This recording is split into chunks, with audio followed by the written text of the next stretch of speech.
Imagine if you could read any book and memorize everything from it. This guy, Kevin Horsley, seems to have this superpower. Horsley could absorb 4 books in a week and learn much faster than the average person. Taking myself to a point where I was learning more in an hour than it take the average person a month to learn. Memorization was something I spent the most time on, and yet was something I hated so much. Not sure if you heard of the Gaokao, which is one of the hardest exams in the world. For that exam, I memorized more than 1,000 history facts, paragraphs of philosophies, and thousands of poems. Not to mention over 10,000 English vocabulary words and countless grammar rules, which allowed me to study at an Ivy League school using my second language. If we haven't met, hi, my name's Han. In this video, I will uncover the secrets Kevin Horsley used to train himself and others to develop an extraordinary memory as detailed in his book, Unlimited Memory. These techniques are science-based, but also have my personal touch. Without further ado, let's get straight into it. The first step is to developing a great memory is to believe that you can do it and you actually want to do it. Drop your excuses and stop blaming others or your own circumstances. Stop saying things like, everyone tells me that I'm stupid, or having excuses like I'm just too busy. You should believe that you have unlimited memory. Consider how much you already store in your brain, like the people, the places, events, experience, stories, skills, languages.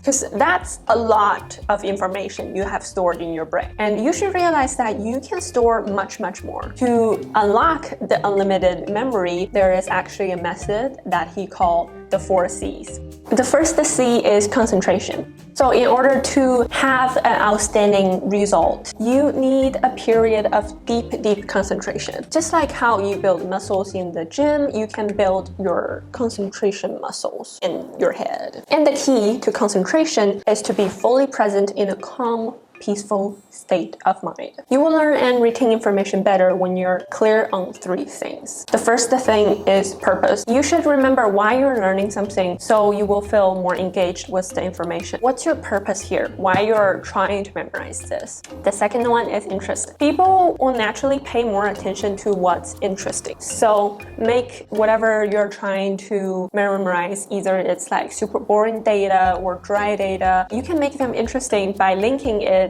with something that you're interested in. For example, like a problem you wish to solve or a skill you want to acquire. And the third one is curiosity. Always to ask questions to trigger your curiosity. For example, like, how can this help me to achieve my goals? Or how can this be relevant and applicable to my life? I'd like to take a moment to introduce the sponsor of this video, Skillshare. So lately, I started to journal pretty consistently. Sometimes I like to just bring down everything which just help to declutter my mind. Other times I like to follow specific prompts for better goal setting. I actually found this class on Skillshare, which is a 10-day journaling challenge. This class is by writer and novelist Emily Gold. She talks about how journaling can unlock creativity by getting us to notice new details about the world. And this has been so fun and helpful for me because YouTube is now my job, and a huge part of it is just to be creative. Once I finish this 10-day challenge, I can submit the project and earn a little project badge, which is just so cool and fun. I definitely want to learn more about creative writing. It's on my summer bucket list to write a little short novel. And Skillshare has so many classes about creative writing, so I'm very excited and looking forward to that this summer.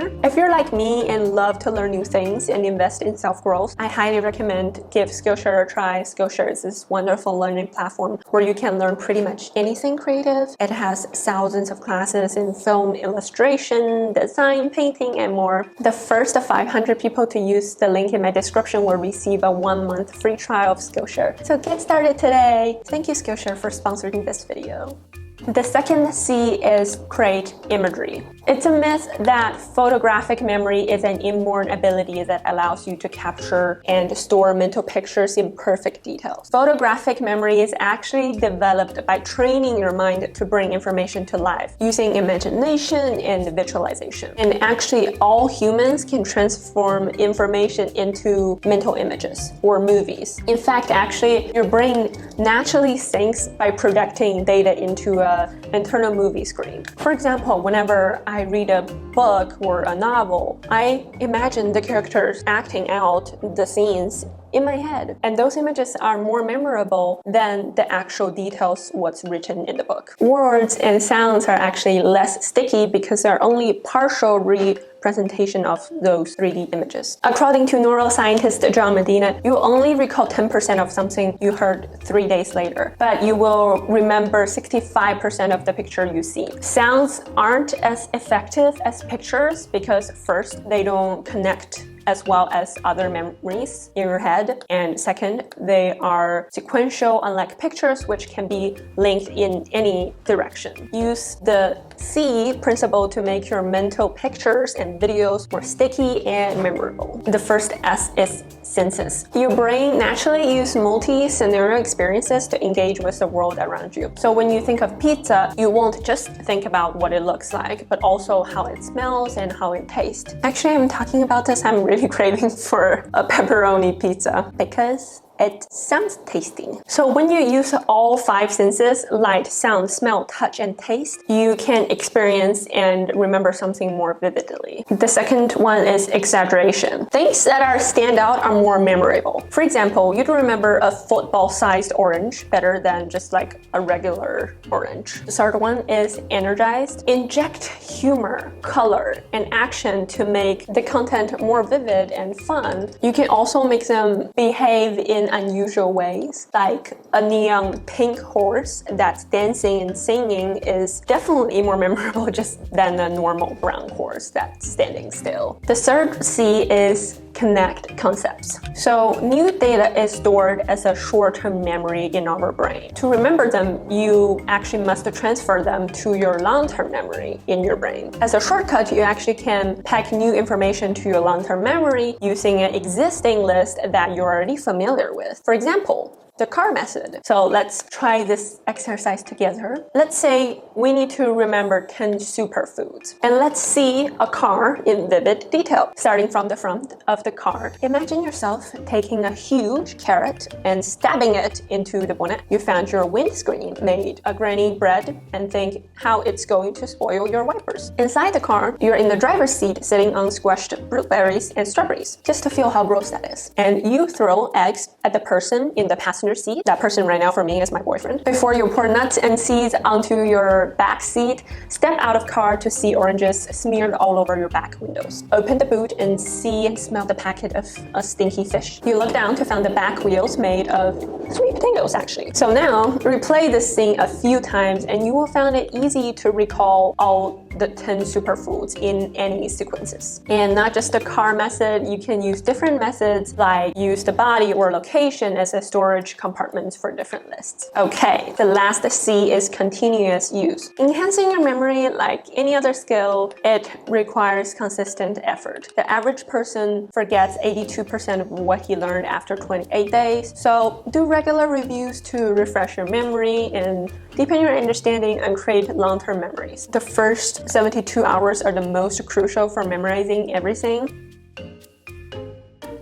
So I feel like my struggles are mostly due to the number of things I need to memorize and the time that I have. It's not a problem if I need to memorize 5 words in 1 day. The problem is when I have to memorize 100 words in 3 days. And I feel like my brain cells are just not enough for that. So what I want is actually to memorize the information as quickly as possible and not forget it for a long period of time. So for the first part, how can we memorize it faster? So ever since I was a kid, I found that when I asked my mom to quiz me about history facts, it was surprisingly effective for me to memorize them. Even though sometimes I don't remember everything, I would try to come up with something and then my mom would tell me the correct answer. And after 1 round of quizzing, I would magically remember 5 pages of history stuff. My mom would usually get very annoyed when I couldn't answer 80% of the question, but I realized that the process of her quizzing me trying to think of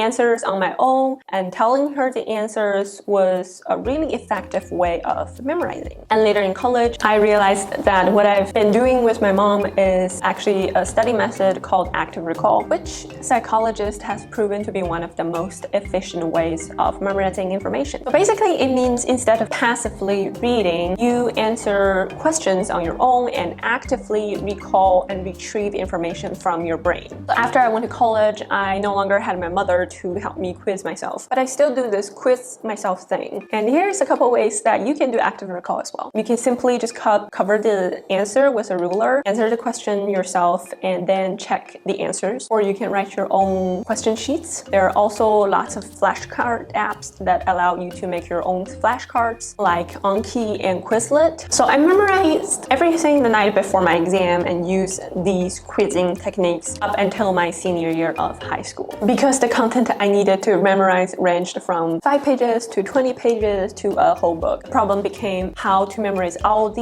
and how to distribute my time. And the answer for that is spaced repetition. So this is the curve of forgetting, which means that if we learn something and don't review it, we will eventually forget it over time. For example, if you just learned something new and by the end of the day, you will only remember 60% of that information. And by the end of the third day, you will forget almost everything. But if you review it on day one, not only your memory will be refreshed, but your forgetting curve will become less steep, meaning the speed of forgetting things is slower now. Now you will need 7 days to forget almost everything. If you spend more time reviewing it, the speed of forgetting will be slower and slower. Eventually, you won't ever forget this information. And this forgetting curve is actually different for everyone, and it's even different for different subjects for the same person. And spaced repetition is a method of reviewing materials based on this forgetting learning curve. And it's usually performed with flashcards, as we mentioned earlier.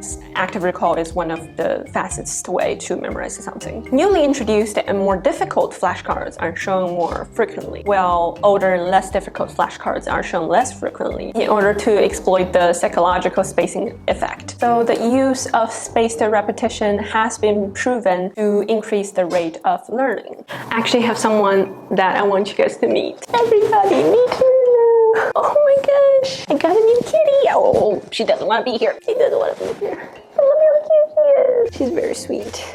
Okay, so thank you so much for watching, and definitely try out Skillshare. Like and subscribe. I will see you next time. Bye.